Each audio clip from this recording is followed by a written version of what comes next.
Mr. Chair, definitely. Ang balita ko ngayon, hindi namin tao yan, hindi namin kilala kung sino yan, and definitely, anything about intelligence and is national security threat yan, at we condemn it, and we will be helping anybody who cooperating fully kung meron man investigation tungkol dyan. Thank you. Mr. Chair, last questions na lang. Iimbestigahan po ba or kakasuhan ng BINFAR itong agent na nagpapakilala na taga-inyo pero hindi naman po pala? Definitely iimbestigahan yan, Mr. Chair. But we need information, then we will pursue it, Mr. Chair.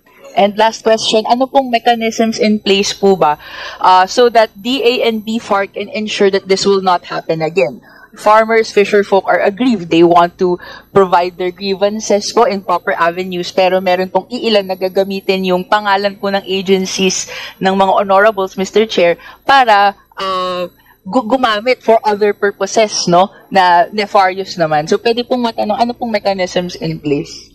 Mr. Chair, I think a close coordination with the agency itself, to ask, I think that is the best. Sa totoo lang, marami hong loko-loko talaga na gusto man racket. So, really, magsumbong na lang sila sa Office of the Secretary or sa head ng BIFAR, or sa web din naman yung mga personnel ng DA, at ng BIFAR, ma-counter-check din sa internet yan.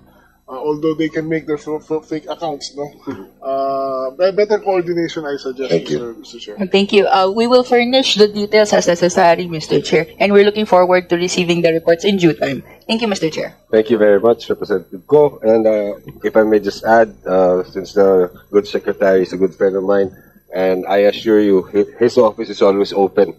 If ever there are concerns from your representation, you can just go to his office and coordinate directly. Thank you. We now recognize Vice Chairperson Dale Corvera. Thank you, Mr. Chair. Magandang hapon sa ating lahat. Mr. Secretary, ang tanong ko po is, ang net ngayon ng Department of Agriculture in 2026 is 153.9 billion. And if you look at the data, 66.1 billion is allocated in the central office of DA. This is 42.9%. And this is much, much higher than the allocation for the entire island of Mindanao, which is only 18.8 billion. May I know why you have this huge allocation in the central office instead of allocating it in the different regions of the country, Mr. Chair? Mr. Chair, you are correct nasa OSEC yan, under the Office of the Secretary. 10 billion yan is for yung sa Rice for All program natin. Yun yung para sa 20 peso na bigas natin. Then nandyan din yung ating mga bureaus and regional offices. Tsaka yung RCEF, sir, na 30 billion, nandyan din.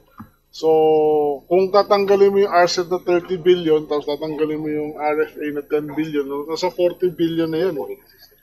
Yung foreign assisted projects, nandyan din na 11.7 billion. Tsaka yung PRDP na 9 billion. So, technically, yung dating 32 billion na nasa GAA namin, naging 72, yung dalawa lang doon,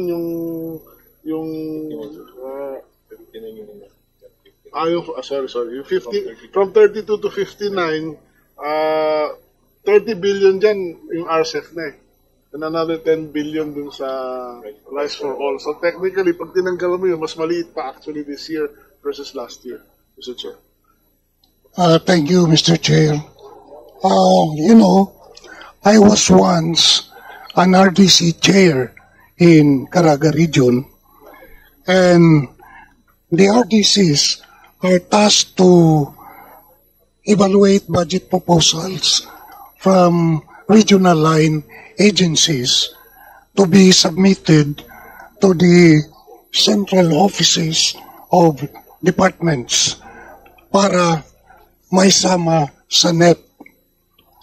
Ang tanong ko po, how many percent dito sa NEP 2026 ang galing sa RDC endorsed projects, programs, and activities?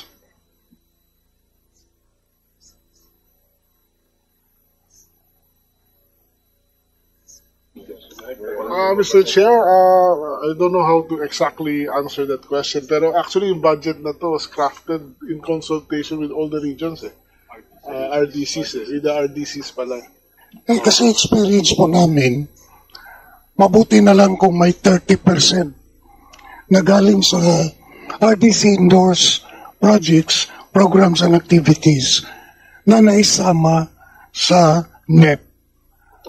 And you could just imagine how rigorous yung process sa pag-evaluate ng mga programs na ipadala sa mga central offices. Mr. Chair, lahat po ng pondo bago makarating sa Department of Agriculture proper, dumaan po sa RDC. It's just that often the request coming from the RDC is really huge. Mas malaki po kaysa dun sa kayang pondohan.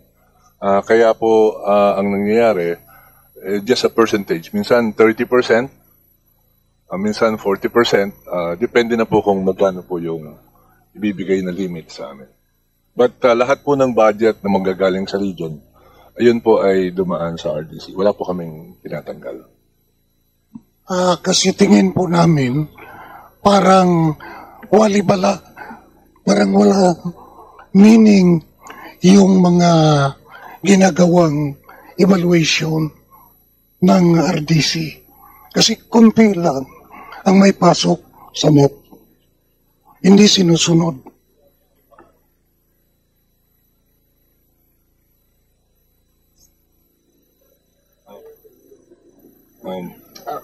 Mr. Chair, well, the way we do the budgeting is talagang nanggagaling sa RDC and sa regional heads namin paakyat eh.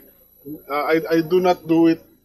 My style is from ground up papunta sa amin. So I will just have to review yung binabanggit niyo, Mr. Chair, at to see it and get the actual figure na ilan ba yung I don't have the details now, but I will look into it personally, Mr. Chair. Yeah, that's why nagtanong po ako kung how many percent yung naisama ngayon sa NEP. Kasi dapat yung mga departments may criteria, di ba? Paggawa ng NEP, dapat malaki yung ibigay sa RDC endorsed program. Kasi grassroots galing eh. Bottoms up, di ba? Mr. Chair, ang aking Please go ahead. Roger. Secretary, Yusek Navarro. Yeah. Actually, Mr. Chair, the program that we are going to adopt from the regions are always at all times consulted with the RDC, being part of the membership of the RDC, chaired by a governor. There are times that our representatives is also present in the deliberations, no? But unfortunately, as we have said, that some of this project goes up and then it goes to the deliberations of the national, and sometimes the adjustment from the NEP, hindi siya na gagaranti, sir. Yun pa rin ang problema natin. That's why, siguro ang gagawin siguro natin, sir, kung dito sa inyo, because you know it, hindi na siguro natin tatanggalin, sir, ang budget. Kaya nga, ang tanong ko kanina, how many percent? Dahil dapat, bawat department, bigyang importansya yung RDC endorse. Ay, hindi niyo masagot. ilang percent. Ibig sabihin, walang criteria for RDC endorsed projects. Hindi binigyan pansin. Di ba? Yeah, probably, Mr. Chair, we're going to review all of the proposals and take note of the computations. As to, we can give you the empirical number as to the how many percent is being considered in the NEP. Tapos we will give it to you formally. Okay, thank you, Mr. Chair, Mr. Secretary. Tama na yun. Thank you very much, Representative Corvera. Now we move to the minority. We now recognize Deputy Minority Leader Sergio Dago.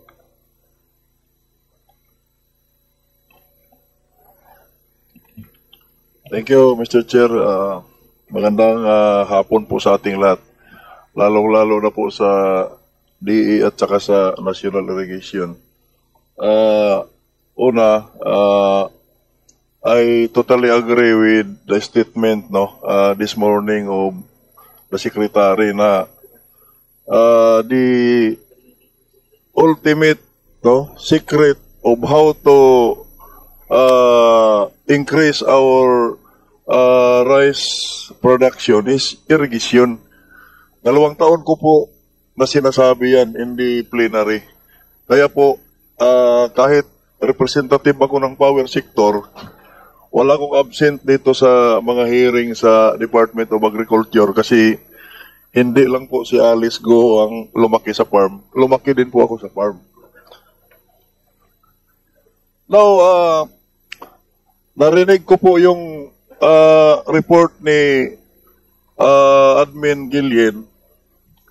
30% lang po yung pinaniwalaan ko doon, with all due respect. 70% ay hindi po ako naniniwala sa sa report niya. I must be honest. I am using as an example yung very small province of Dinagat Island, reported na irrigated na yung mga area. Halimbawa dito sa report ng NIA, napakagandang tingnan. Yung irrigated mo 70%. Pero kung titingnan mo lahat yun isa-isa, for example sa Dinagat, 3 taon ko nirereklamo, 5 irigasyon. Ngayon lang, yung sa amin, sa lupa namin ang inayos na may tubig na. Well, nagkagulo tayo, maraming nagalit sa flood control, DPWH, baligtad po sa National Irrigation. Paumanhin, Admin Gillen, hindi ko naman sinabi na kagagawan mo to. Ang sinabi ko lang as an agency, yung pong flood control, kunting ulan, binabaha yung mga kalsada, mga lansangan. Sa National Irrigation po, yung ilog, nadadaanan ng sasakyan. Ibig sabihin, wala pong tubig. Baligtad tong sitwasyon na to. Malaki po, Mr. Chair, yung budget natin sa irrigation taon-taon. Sinisingil ko po ang National Irrigation Administration doon sa ipinangako niyong report na hinihingi ko sa loob ng 2 taon sa plenary deliberation. May kinausap na po akong kasamahan ko. Pag hindi nyo naayos to, we will move for the deferment sa plenary ng budget ninyo para sama-sama na tayo kaysa ilagay yung budget na yan na hindi man may patupad ng maayos. So, is the administrator of NIA aware of item number 7 under your special provision sa budget ninyo? Item number 7 of the special provision sa budget ninyo.